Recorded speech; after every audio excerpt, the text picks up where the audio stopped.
अस्सलाम वालेकुम नाजरीन, मैं हूँ रामीन सैयद और आप देख रहे हैं प्रोग्राम ज़ेरे बहस। नाजरीन, समझा जा रहा था कि इलेक्शन के बाद पाकिस्तान के हालात बेहतरी की जानिब गामजन हो जाएंगे। जो पॉलिटिकल टेंशन्स हैं और उसके नतीजे में होने वाला मुआशी अदम इस्तेहकाम का एक तसलसल था। समझा ही जा रहा था कि इलेक्शंस होने के बाद जो एक टॉक्सिक लूप है वो टूट जाएगा, वो ख़त्म हो जाएगा और उसके नतीजे में कुछ खुशहाली आएगी, पॉलिटिकल स्टेबिलिटी आएगी, इकनॉमिक कंडीशंस भी बेहतरी की जानिब गामजन होती नज़र आएंगी। मगर ग्राउंड पर सूरत हाल क्या है? ग्राउंड पर सूरत हाल ये है कि लोगों के बिजली के बिल बढ़ते जा रहे हैं। अपोजिशन जमातें आज भी सड़कों पर हैं। इलेक्शन में बेज़ाब्तगियों की कोई एक्नॉलेजमेंट, कोई अकाउंटेबिलिटी नहीं है, जिसको पतन जैसी कई इंडिपेंडेंट तंजीमें रिपोर्ट भी कर चुकी हैं। सुप्रीम कोर्ट के अहकाम पर कोई अमल करने को तैयार नहीं है। मगर दिलचस्प बात यह है कि बिलावल भुट्टो साहब ये समझते हैं कि मुल्क में इस हालिया बहरान की जिम्मेदार अदलिया है, जिसका प्रीटेक्स्ट वो मखसूस नशिस्तों में आने वाले सुप्रीम कोर्ट के उस फैसले को बना रहे हैं जिसके नतीजे में PTI को रिलीफ मिला। असेंबली के फ्लोर पर खड़े होकर ऐसे वक्त में कि जब इमाम मस्जिद नबी सल्लल्लाहु अलैहि वसल्लम असेंबली में बतौर मेहमान बराजमान थे, बिलावल भुट्टो ने यह कहा कि पाकिस्तान में स्टॉर्म इन टी कप यानी चाय की प्याली में बरपा तूफान को पूरा आईनी बहरान बनाया जा रहा है और इसकी जिम्मेदार ऐवान नहीं है, बल्कि ये अदालत की तरफ से पैदा किया गया बहरान है। अब सवाल यहाँ पर यह है कि पीपल्स पार्टी जो इस मुल्क की तारीख में 5 बार इख्तिदार में आई, PDM के 2 साल मिला लें, सिंध में हुकूमत के 15 साल हो चुके हैं, गवर्नेंस के ओहदों पर इतने अरसे तक फायज रहने वाली पार्टी के चेयरमैन क्या ये कह सकते हैं कि मुल्की बहरान की जिम्मेदार सिर्फ अदलिया है? और क्या उन्होंने बहुत कन्वीनियंटली पॉलिटिकल फैक्टर्स इग्नोर कर दिए जिसने मुल्की बहरान में पूरा किरदार अदा किया? और असल में मुल्की हालिया बहरान का जिम्मेदार कौन है, यही जानने की कोशिश कर प्रोग्राम के पहले हिस्से में हमें ज्वाइन कर रहे हैं सीनियर तजियाकार नजमुल साकिब साहब, राव खालिद साहब और साकिब बशीर हमारे साथ मौजूद हैं। आप सभी का बहुत शुक्रिया। नजमुल साकिब साहब, एक तरफ बिलावल भुट्टो की अदलिया सी ग्रीवेंसेस है जो कि नज़र आई असेंबली के फ्लोर पर, दूसरी तरफ आज जस्टिस मंसूर अली शाह ने एक खिताब किया और उसमें उन्होंने ये निशानदेही की कि सुप्रीम कोर्ट के फैसलों पर अमल दरामद ना हो ये मुमकिन ही नहीं है, और अगर फैसलों पर अमल नहीं किया जाता तो ये आईनी ढांचे को चैलेंज करने के मुतरादिफ है। तो आपको मुसलसल एक कन्फ्रंटेशन नज़र आ रही है बिटवीन गवर्नमेंट एंड जुडिशरी?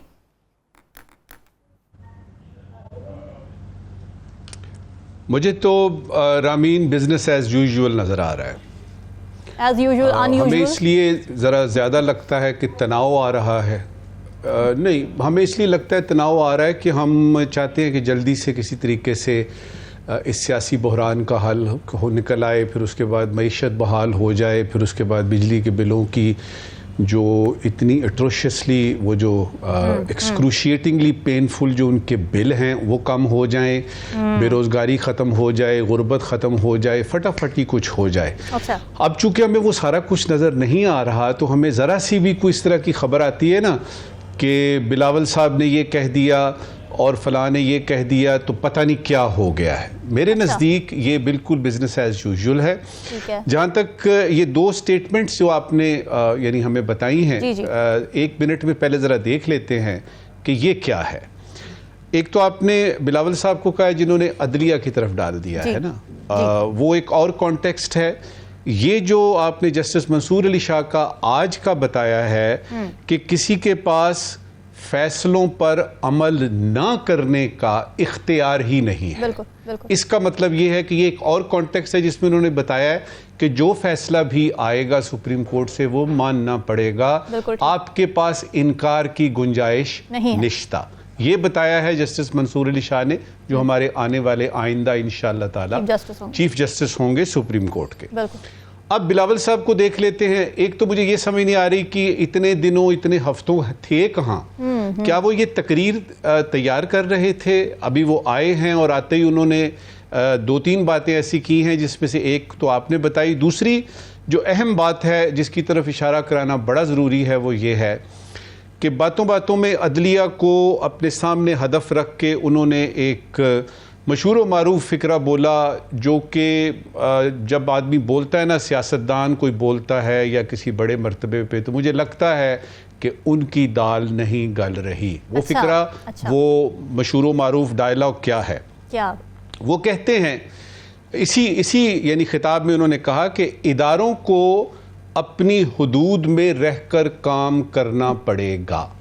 अच्छा, अब इसमें नोट कीजिएगा कि अदलिया की बात हो रही है, तो ये कहा जा सकता था कि अदलिया को अपने इख्तियारात में रह के काम करना पड़ेगा। उन्होंने अदलिया के साथ सारे इदारे शामिल कर लिए हैं। बदकिस्मती ये है कि उनको शायद ये एहसास नहीं रहा कि इन इदारों में पार्लियामेंट भी शामिल है। लिहाजा जब उन्होंने ये कहा कि इदारों को अपनी हद में रहना चाहिए, तो इदारों में रहना चाहिए, तो इसका मतलब यह है कि पार्लियामेंट को भी अपनी हुदूद देखनी है और उनको ये देखना है कि कौन सी चीज वो कर सकते हैं, कौन सी नहीं कर सकते। अब आइए जस्टिस मंसूर अली शाह के इस बयान पे, फिर आपको सही समझ आएगा कॉन्टेक्स्ट इसका कि उन्होंने ये सरे राहे कोई ऐसी बात नहीं कर दी। इसके पीछे बाकायदा तौर पे एक मैसेज है जो मेरा ख्याल है कि लाउड एंड क्लियर जो है वो हुआ है कि किसी के पास का मतलब है पार्लियामेंट है, उसमें उस पर एग्जेक्टिव्स आते हैं, मुकन्नना आती है, हर चीज सेनेट वगैरह, ये वो किसी के पास भी फैसलों पर अमल ना करने का इख्तियार ही नहीं है। इसका मतलब है कि जो अभी फैसला आया सुप्रीम कोर्ट से, कोई ऑप्शन जो आया, यानी अभी सुप्रीम कोर्ट से आया है फैसला मखसूस नशिस्तों का, या सबसे अहम कि पीटीआई एक पॉलिटिकल पार्टी है। बिलावल साहब ने यह भी कहा ना कि एक मुर्दा पार्टी को आपने जिंदा कर दिया। जी, जी, जी। मैं हैरान हूं कि वो मुर्दा कब थी। अब अगर आपने इलेक्शन में डिले करके, सिंबल छीन के, उनके वो जो हैं जो खान साहब हैं, उनके जो लीडर, उनको जेल में डाल के केस पे केस करके आपने ये समझा कि वो बिल्कुल मर गई है पार्टी, तो ये कुछ इस तरह के बयानात। अब जरा ये भी देख लेते हैं रामीन कि जिससे आपने सियासत के बहरान की बात की है, इसका जिम्मेदार कौन है। क्विकली मैं आपको ये बताऊंगा कि अगर सब्जेक्टिवली देखेंगे सारे लोग, बिलावल साहब कह रहे हैं अदलिया, खान साहब से पूछें तो वो इलेक्शन कमीशन से लेके हुकूमत और तमाम इदारों को बीच में वो उनकी लिस्ट लंबी है। हुकूमत से पूछें तो वो कहेंगे कि खान और अदलिया इस सारे बहरान के जिम्मेदार हैं। अवाम से पूछेंगे तो उनको तो सिर्फ इन बहरानों का सामना है और उसमें उनका इसमें कोई रोल नहीं है कि ये जो सारे बहरान हैं। तो फिर ये किसकी जिम्मेदारी है? तज्जिया हमारा ये कहता है कि इसमें कुछ जो लोग हैं जिनके मैंने नाम गिनवाए हैं, जिसमें कि बिलावल साहब हैं, पीपल्स पार्टी है, नून है, उसमें आपकी यानी जो आपके कोalition पार्टनर्स हैं, कुछ की जिम्मेदारी बनती है को 80 से 90%, कुछ की 2%, किसी की 5%, सब की जिम्मेदारी है। मगर सवाल यहां पे एक इंपॉर्टेंट ये पैदा होता है कि अगर आपको जिम्मेदारी का पता लग भी जाए कि फलां जिम्मेदार है, फलां जिम्मेदार है, तो आप कर क्या लेंगे? लिहाजा इंपॉर्टेंट सवाल यह है कि जो जिम्मेदारान हैं, असल में जो जिम्मेदारान हैं, वो ना सिर्फ ये जिम्मेदारी फिक्स करें बल्कि ये देखें कि ये चूहे बिल्ली का खेल कब तक चलेगा। और इसमें याद रहे कि जिम्मेदारान में वो भी शामिल हैं जिनका हक नहीं बनता था हुकूमत करने का, लेकिन उन्होंने झोली फैलाए बगैर उनको वो हुकूमत मिल गई और वो हुकूमत कर रहे हैं।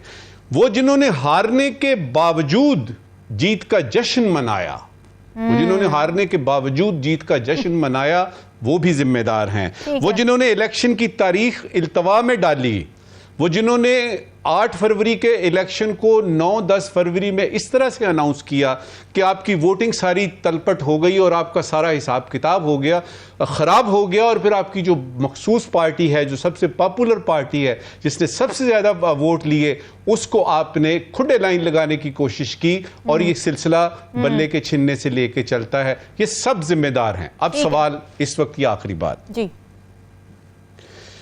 जिम्मेदारी आप फिक्स कर भी लेंगे, जब तक जिम्मेदारान को इसका एहसास नहीं होगा कि ये गाड़ी नहीं चल रही, इसमें कुछ ना कुछ करना है।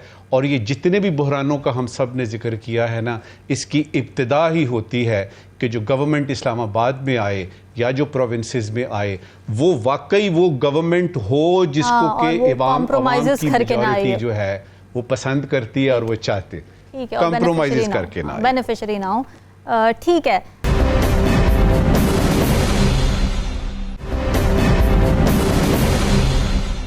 राव खालिद साहब, सारा मलबा अदलिया पर डाल देना जिस तरह बिलावल भुट्टो साहब ने किया, ये कितना अनफेयर है? क्योंकि सुप्रीम कोर्ट के अहकामात को हवा में उड़ाकर क्या पार्लियामेंट ने, क्या सियासतदानों ने इस बहरान में कोई कंट्रीब्यूशन नहीं किया? वक्त पर इलेक्शंस कराने के अहकामात थे, उस पर अमल दरामद नहीं हुआ। मखसूस नशिस्तों का फैसला आता है, उस पर अमल दरामद करने में कोई तैयार नज़र नहीं आ रहा, बल्कि पार्लियामेंट में एक बिल लेकर आ जाते हैं इलेक्शन एक्ट में तरमीम का। क्या कहेंगे आप, कौन जिम्मेदार है? एक तो कल बिलावल साहब की तकरीर सुन के ना मुझे पहली दफ़ा उनके इतनी आला हिस्से मज़ाह होने का ना वो आइडिया हुआ कि कितनी आला उनकी हिस्से मज़ाह है। बड़े मज़ाही हैं वो फरमा रहे हैं कि चीफ जस्टिस साहब ने पीटीआई को मकबूल जमात बना दिया 12 जनवरी का फैसला करके। तो इससे बड़ा लतीफ़ा तो कोई हो नहीं सकता। और भी उन्होंने लतीफ़े सुनाए, अगर ये उसमें से सबसे था जिस पे सबसे ज़्यादा मुझे हंसी आई। तो उसको वो देख लेते हैं कि क्या उन्होंने मकबूल जमात बनाया या जी। जब वो नशिस्तें छोड़ के गए थे PDM 1 में, तो उस पर इलेक्शन कराने से कौन भाग रहा था और क्यों भाग रहा था? हाँ। उस वक्त फैसला 1 साल पहले की बात है, फैसला आने से तकरीबन ये कह रहे हैं आप। उसके बाद फिर आपने चुन के 18 नशिस्तों पे इलेक्शन कराया कि ये वो नशिस्तें हैं जिन पे हम कामयाब हो जाएंगे। उस पे भी आप हार गए। तो वो क्या इलेक्शन कमीशन ने पॉपुलर कर दिया था उसको। मसला ये है कि आप लोग खुद कुछ कर नहीं पा रहे, खुद आप आइन और कानून को मानने को तैयार नहीं है, ताने दूसरों को दे रहे हैं। ये अगर बिलावल साहब को मैं याद दहानी कराऊं, ये उनके नाना का बनाया हुआ आइन है जिस पे वो बहुत फ़ख्र महसूस करते हैं। अभी उन्होंने उसकी 50वीं सालगिरह भी मनाई जी। बड़े धूमधाम से, जिसमें काजी फायज ईसा साहब को भी बुलाया गया। उन्होंने भी आके वहाँ पे अपना खिताब किया। इतना वो उस पर प्राउड फील करते हैं, सबको करना चाहिए, no doubt. This is one document जो आपका सोशल कॉन्ट्रैक्ट है आवाम के साथ और जो आप करते हैं। उसमें एक चीज़ है, बुनियादी चीज़, trichotomy of power, separation of power भी कहते हैं, ट्राइकॉटमी ऑफ पावर भी कहते हैं, जिसमें मुकन्नना, अदलिया और इंतज़ामिया, ये 3 हिस्से हैं हुकूमत के, स्टेट के, जिन्होंने अपने अपने डोमेन में काम करना होता है और वो एक दूसरे के उसमें मुदाखलत नहीं कर सकते। आइन ही अदलिया का मुकन्ना को हक देता है कानून बनाने का, आइन ही अदलिया को हक देता है उस कानून की स्क्रूटनी करने का, और आइन ही उसको हक देता है कि उसके ऊपर वो अपना फैसला सादर करे। और आइन ही ये हुक्म देता है कि जब अदलिया फैसला सादर कर दे तो 189 और 190 आर्टिकल कहते हैं कि उसको इम्प्लीमेंट होगा और तमाम इदारे पाकिस्तान के बसमेत पार्लियामेंट बशमूल हुकूमत उस पर अमल दरामद कराएंगे, चाहे डंडे से कराएं चाहे वैसे कराएं, ये उनकी जिम्मेदारी है। तो किस चीज़ की बात कर रहे हैं? मसला ये है कि क्या सुप्रीम कोर्ट ने आपको कुछ कहा है? इलेक्शन कमीशन ने एक फैसला किया, वो चैलेंज हुआ, उन्होंने इलेक्शन कमीशन को कहा आपने फैसला गलत किया है, आपने कानून की इंटरप्रिटेशन गलत की है। बिलावल साहब को क्या मसला है? मखसूस नशिस्तों की वो चली गई ना, वो मसला असल में तो वो तो देखें, वो चली गई। वो तो फिर उसको जो इलेक्शन कमीशन के एक मेंबर है पंजाब से, बाबर बरवाना साहब, उन्होंने कहा था नहीं बनती इनकी। उन्होंने भी ये इख्तिलाफी नोट लिखा हुआ उस वक्त कि इनकी नहीं बनती, इनको तो जबरदस्ती दी, टॉफियां तो इनको दी गई। बिल्कुल सही बात। जो टॉफियां वो उसको टॉफी समझ रहे हैं कि ये टॉफी अब आपसे लेके उनको क्यों दे दी, ये टॉफियां तो इनको मिली हैं। सही बात है। जो हिस्सा था वो तो उनको मिल गया। वो जाते हैं ना, कहीं कोई चीज़ बट रही हो तो वो जाता है लड़का, जाके कहता है जी, लेने के बाद कहता है मेरे छोटे भाई का हिस्सा भी दे दो। तो ये तो इस तरह करके इन्होंने ली है, वो छोटे भाई का हिस्सा भी साथ लेके वो मांग के लिए। तो बात यह है कि सुप्रीम कोर्ट बुनियादी तौर पे जो है वही आइन की कसौटी पे हर चीज़ को परखती है। और आइन की कसौटी क्या है? जो मुकन्ना को भी मद्देनजर रखनी है, जो अदलिया को भी रखनी है और जो इंतज़ामिया को भी रखनी है, वो है बुनियादी हकूक और फलाह आमा। ये 2 बुनियादी चीज़ें हैं जिसके ऊपर कॉन्स्टिट्यूशन बिल्ट हुआ है, कॉन्स्टिट्यूशन प्रोवाइड करता है, उसमें जमहूरियत भी आ जाती है, उसमें हकूक भी आ जाते हैं, उसमें सारी चीज़ें, उसमें जमहूरी तर्ज हुकूमत पूरा उसमें आ जाता है। उससे आप ये बेसिस हैं, मैं आपको बताऊं, ये वो बेसिस हैं जो पार्लियामेंट भी चेंज नहीं कर सकती, चाहे जितनी मर्जी पावरफुल हो जाए। जो आइन की मंशा है, आइन की जो बुनियाद है, उसको नहीं चेंज कर सकती पार्लियामेंट भी, उसके भी महदूद इख्तियारात है, वो बिला वजह नहीं है। तो आखिरी बात ये है कि बिलावल साहब जो कोशिश कर रहे हैं, जो काली भेड़े शहबाज शरीफ साहब ने करार दिया, जी। और जो बेज़मीरों का टोला मरियम नवाज साहिबा ने करार दिया, और अब ये काजी फायज ईसा को डायरेक्ट नाम लेके कह रहे हैं, और ये भी आइन की खिलाफ वर्जी है। अगर जज को डिस्प्यूट में लाएंगे, फैसले पे तनकीद करें। एक बात है, अगर आप जज को इफ यू ब्रिंग जज इनटू डिस्प्यूट, तो फिर उसके कंटेम्प्ट 204 आर्टिकल 204 उस पे लगता है। तो ये भी इनको देखना चाहिए। तो ये बुनियादी तौर पे इंतशार फैलाने की कोशिश हो रही है, ये टकराव की कैफियत पैदा की जा रही है। इनको पता चल गया कि हमारा मामला चलना कोई नहीं, तो किसी तरीके शहीद हो जाओ। भले इस दफा जो नॉर्मली शहीद करते थे उनके हाथों तो नहीं हो रहे, इस दफा ये जी अदलिया के हाथों शहीद होने के चक्कर में है। देखें हो पाते हैं कि नहीं हो पाते। सबसे कन्वीनियंट यही होता है कि अपनी जिम्मेदारी ना ली जाए और दूसरों पर थोपा जाए, ब्लेम गेम सबसे कन्वीनियंट चीज़ है। साकिब, आपको क्या लगता है यही बात कि क्या सब ने अपना अपना हिस्सा नहीं डाला इस बहरान में जिसका हम इस वक्त शिकार हैं, और असल में कौन कौन से फैक्टर्स हैं जो कि ज़िम्मेदार हैं इस वक्त के बहरान के, ना कि ये कह देना कि कोई एक इदारा या कोई अदलिया या कोई एक सियासतदान इस सारे बहरान का ज़िम्मेदार है?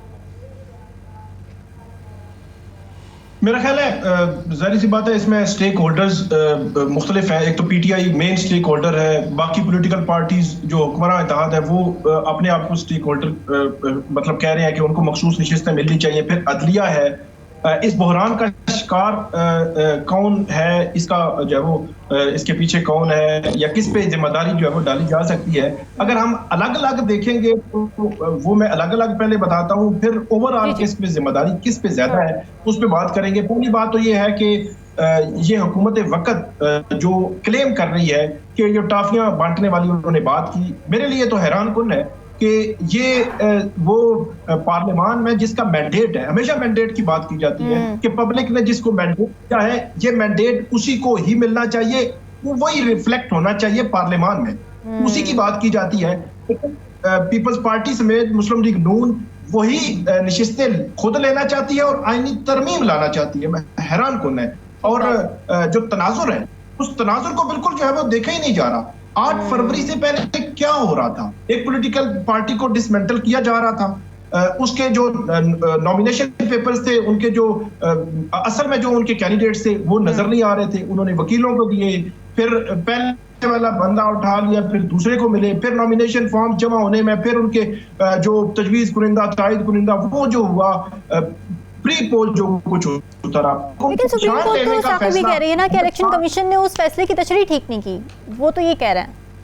नहीं, तशरीह ठीक नहीं की, लेकिन इसमें मामला ये है कि जब गलत फैसला था तो उस गलत फैसले की तशरीह इलेक्शन कमीशन ने ठीक नहीं की। तो अगर वो इतना एजान बना हुआ था हर तरफ, तो सुप्रीम कोर्ट को फिर आज खुद नोटिस ले लेना चाहिए था। तो अल्टीमेटली 13 जनवरी का फैसला भी इसका जिम्मेदार है। पीटीआई खुद भी किसी हद तक जिम्मेदार है कि उन्होंने ये जो वजाहत थी कि जब इलेक्शन कमीशन ने ये किया था कि उन्होंने गलत तशरीह की थी कि आपसे निशान की बजाय सारा कुछ जो है वो आपसे ले लिया, तो आप सुप्रीम कोर्ट क्यों नहीं?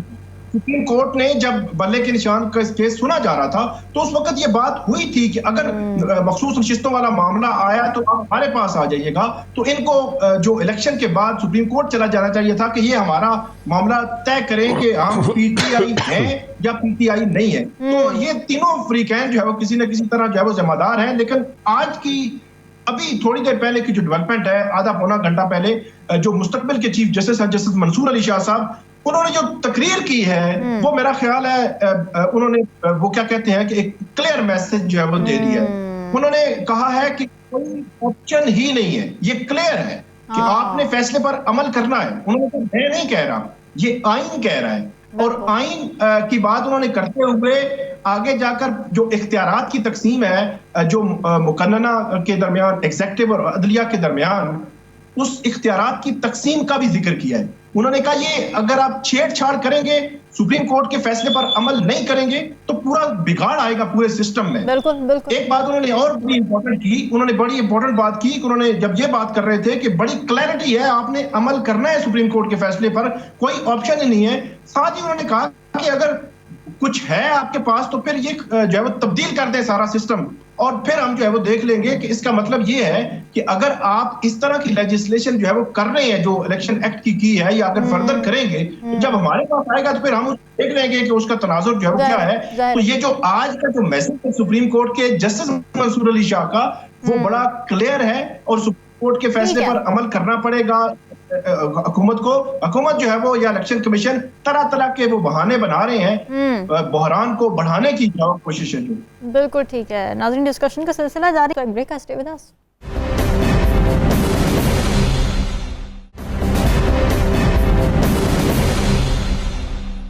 वेलकम बैक नाज़रीन। आजकल मुल्क की सियासत में माफ़ियों की बहुत बाज़गश्त है, लेकिन किसने किससे और क्यों माफ़ी मांगनी है और क्या माफ़ी मिल भी सकती है या नहीं मिल सकती, इस पर सवालिया निशान है। खान साहब सहाफ़ियों के साथ एक सिटिंग में 9 मई के वाक़यात पर मशरूत माफ़ी मांगने का ऐलान करते हैं, ये कहकर कि उस दिन के वाक़यात की CCTV फुटेजेस सामने ले आए और साबित हुआ कि मेरी पार्टी का एक बंदा भी जलाओ घिराव में मुलविस है, तो मैं माफ़ी मांग लूँगा। फिर अगली सिटिंग में वो ये कह देते हैं कि मैंने कोई माफ़ी नहीं मांगी, बल्कि मेरे साथ जिस तरह का सलूक किया गया तो दूसरों को मुझसे माफ़ी मांगनी चाहिए। इस पर रद्दअमल भी आया हुकूमत का। मुस्लिम लीग नून के सेनेटर इरफान सिद्दीकी ने इस पर यह कहा कि बानी PTI का मशरूत माफ़ी का ऐलान मायूसी की अलामत है। तलाल चौधरी ने इस पर यह कहा कि मशरूत माफ़ी मांगने से बेहतर है कि गैर मशरूत माफ़ी मांग ली जाए। लेकिन इस पर ख्वाजा आसिफ साहब ये कह रहे हैं कि गैर मशरूत माफ़ी भी बानी PTI के काम नहीं आ सकती। बानी PTI 9 मई बगावत के सरगना है, वो माफ़ी मांग भी लें तो भी रिहा नहीं किए जाएंगे। राव खालिद साहब, माफ़ी के बयानिए पर एक तो खान साहब के जो यू टर्न्स हैं, या इसमें कोई कन्फ्यूजन आपको नज़र आ रही है या नहीं नज़र आ रही, और दूसरा ये कि हुकूमत किस कैपेसिटी से ये कह रही है कि माफ़ी मिल सकती है या नहीं मिल सकती, और जिस तरह के वर्डिक्ट्स ख्वाजा आसिफ साहब दे रहे हैं। देखिए, एक तो बुनियादी बात पे हमें बिल्कुल क्लियर होना चाहिए जी। 9 मई एक ऐसा वाक़या बल्कि सानहा है जिसके बारे में माफ़ी तलाफ़ी वाली बात मुझे तो हज़म नहीं होती। ठीक है, बिल्कुल, इट मेक सेंस। क्योंकि अगर आप माफ़ी तलाफ़ी करेंगे तो आप वो रास्ता खोल देंगे, आप रास्ता खोल देंगे कि आप ये काम करें और उसके बाद माफ़ी मांग लें। क्या फ़र्क पड़ता है? आप जाके आपने डिफेंस इंस्टॉलेशंस पे हमले करें, आप एयर बेस को उड़ा दें और उसके बाद माफ़ी मांग लें, क्या फ़र्क पड़ता है? इससे क्या मसला ये है कि ये बार बार इस पे माफ़ी और बयान, और फिर इमरान खान साहब के बयान, फिर हुकूमत के बयान, उनके आपस में बयानबाजी चलती रहती है। लेकिन हम देखते हैं DG ISPR पहले दिन से उन्होंने एक ही बात की है कि 9 मई के ऊपर जो है पोजीशन हमारी कोई तब्दील नहीं हुई है। बिल्कुल ठीक है। वो पोजीशन बुनियादी तौर पे जो है वो वही है जो होनी चाहिए कि जो भी ज़िम्मेदारान हैं उनको करार वाक़ई सज़ा मिलनी चाहिए। अगर उनकी तरफ से भी कोई रू रियायत की बात होती है तो मैं उसकी भी मुखालफत करूँगा, क्योंकि ये ऐसा ये सानिया है जिसके ऊपर आप कोई रू रियायत की बात कर ही नहीं सकते। जो माफ़ी का कॉन्टेक्स्ट है बुनियादी तौर पे, जिन्होंने भी ये इस्टेब्लिश किया है, चाहे तहरीक इस्तेकाम पाकिस्तान में जाने वालों के लिए किया गया, चाहे इमरान खान के खिलाफ प्रेस कॉन्फ्रेंस करने वालों के लिए किया गया, चाहे अब किसी के लिए किया जा रहा है, वो सारा कॉन्टेक्स्ट ही गलत है। आपने पूरे 9 मई का जो पूरा वो एक सानिया हुआ है उसको कंट्रोवर्शियल बना दिया। और वो कौन लोग हैं जो उसको कंट्रोवर्शियल बना रहे हैं? हम जब देखते हैं, अब बेल एप्लीकेशंस आती हैं जो 9 मई में लोग मुलव्वस हैं या उनका नॉमिनेशन हुई है पर्चों में, उनकी जब बेल एप्लीकेशंस आती हैं तो वहाँ पे जो हुकूमत की तरफ से जो पेश होते हैं एडवोकेट जनरल्स हों या कोई प्रोसिक्यूटर्स हों, वो पेश होके ये बयान देते हैं कि जी हमें इस मंसूबे का पता चला, हमने अपने 3 बंदे सिविल कपड़ों में इमरान खान के घर होने वाले मीटिंग में बिठा दिए थे। अब इससे बड़ा मजाक कोई हो सकता है इस थाने के खिलाफ?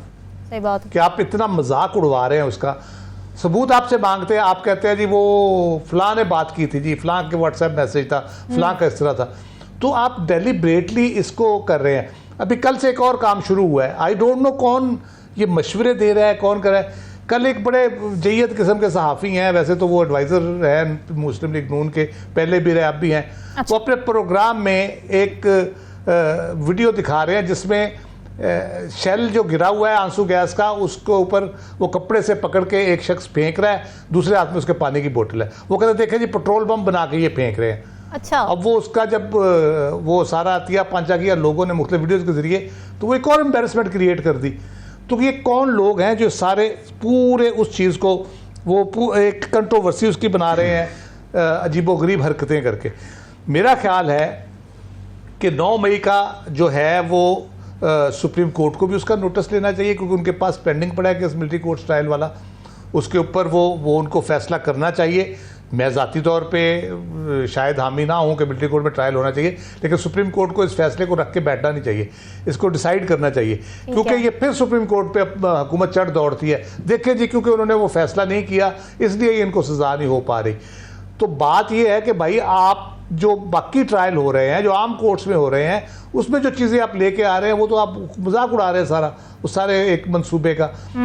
उस पर एक नई जो चीज़ सामने आ रही है वो मज़ीद मेरा ख्याल है सूरत हाल को ख़राब कर रही है। कल या परसों एक नेक्टा का वार्निंग नोटिस जारी हुआ है, मुख्तलिफ सेक्टरीज़ को भेजा गया।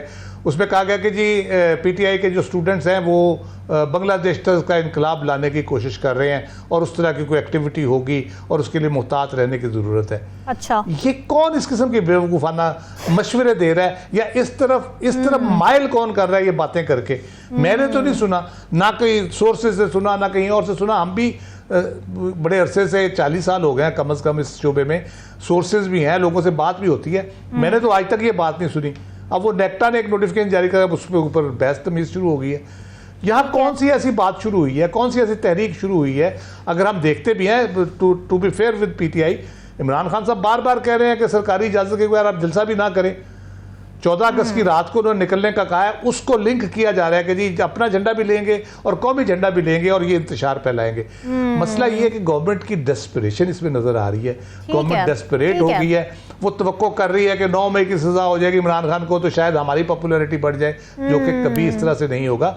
आपने अपनी पॉपुलैरिटी अपने कामों से बढ़ानी है। इमरान खान के आउट होने से, पीटीआई के आउट होने से आप पॉपुलर नहीं हो सकते।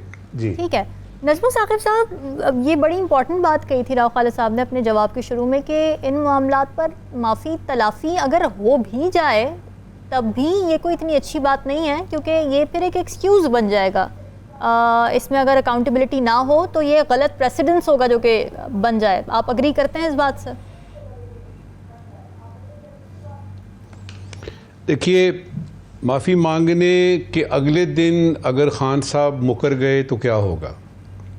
मेरे पास ज़्यादा इम्पॉर्टेंट सवालात हैं इससे कि मिसाल के तौर पे मेरा कंसर्न ये नहीं है कि माफ़ी खान ने मांगनी है या खान कह रहा है कि जी मैंने उधर से माफ़ी मंगवानी है। मेरा ये भी कंसर्न नहीं है कि हुकूमत मुज़ाकरात करेगी कि नहीं करेगी। मेरा ये भी कंसर्न नहीं है कि माफ़ी मांगने के बाद वो कौन सा जादुई लैंप होगा जिसमें से एक जिन निकलेगा और वो कहेगा, यानी शहबाज शरीफ साहब की हुकूमत को, कि आप पीछे हट जाएं, ये देखिए जूलियस सीजर आ रहे हैं, तशरीफ़ ला रहे हैं। मेरा इससे कंसर्न नहीं है, क्योंकि ये सारी हवा में बातें हैं, इसका किसी किस्म का कोई ताल्लुक ही नहीं है जो कि ऑन ग्राउंड हो रहा है। अच्छा, मैंने जिस तरह ये कहा कि होगा क्या, पहली ऑप्शन ये है कि खान साहब माफ़ी मांग लेते हैं। याद रहे कि लोगों को ये भूल गया है कि ये माफ़ी की बात शुरू कहाँ से हुई थी। लोगों को ये भी भूल गया है कि उसकी कुछ जुजियात थी। उसमें सिर्फ उन्होंने ये नहीं कहना कि जी जो 9 मई और 10 मई को हुआ, जो 9 और 10 मई को हुआ, उसके लिए मैं और मेरी पार्टी आपसे माफ़ी मांगते हैं। उसमें जो अहम बात है वो ये है कि मैं आइंदा इंतशार की सियासत नहीं करूंगा। हाँ, यानी इसका मतलब यह कि ये माफी का मतलब है कि आपने किसी किस्म का भी कोई अगर इस तरह का किया तो ये माफी तलाफी बात खत्म। तो इसमें कुछ कवाकिब ऐसे हैं जो कि नजर आ रहे हैं, कुछ हमें नजर नहीं आ रहे। गपशप के लिए ठीक है, दो मेरी राव साहब की लड़ाई हुई, रामीन बीच में आई, उसने कहा चले जी नजमुल साकिब साहब माफी मांगे इससे। हम हुकूमतों की बात कर रहे हैं, ये हम रियासत पाकिस्तान की बात कर रहे हैं कि ये स्कूल में 2 बच्चों का झगड़ा हुआ है। ये किस किस्म की ईगो है कि जी माफी मांगे, नहीं जी मैं नहीं मांगता, नहीं जी। अच्छा, अब चलें आगे। असल बात यह है कि मफरूजों की बुनियाद पे रियासत चलाने की कोशिश की जा रही है। असल बात यह है कि अफवाहों की बुनियाद पे एक इंतशार जो कि हवा में फैला हुआ है, जरासीम की तरह वो फैलाया जा रहा है। इसका एक यानी राव साहब ने भी इशारा किया, बीमारी का रामीन इलाज करना है। आप क्या बात कर रहे हैं यार, ये डॉक्टर बदलते हैं, ये डॉक्टर ठीक नहीं है यार। अच्छा ये डॉक्टर अपनी बात मानता है, इसको ले लेते हैं। अच्छा ये डॉक्टर कम यानी पैसे लेता है, इसको ले लेते हैं। बीमारी का इलाज करना है, डॉक्टर बदलने से बीमार सेहतयाब नहीं होता। और अब बात आती है इस वक्त की आखिरी, ऑपरेशन होने लगता है ना जब, तो जिम्मेदारान वुरसा से इजाजत ली जाती है। अब मुझे ये लग रहा है कि जो बीमार है, जिसको कि मैं पाकिस्तान की मईशत कहता हूं जी, इसके ऑपरेशन का वक्त है और वुरसा जो हैं वो इजाजत नहीं दे रहे कि इसकी ऑपरेशन की डेट क्या होगी, दस्तखत हम नहीं करेंगे। मरीज उसी तरह बेड पे आईसीयू में बैठा हुआ है, लेटा हुआ है, और पूरी कौम जो है वो सिर्फ दुआएं मांग रही है। बिल्कुल ठीक है नाज़रीन, ये सवालात आपके लिए छोड़ के जा रहे हैं, जरूर दीजिएगा। हमें दीजिए इजाजत, अल्लाह हाफ़िज़।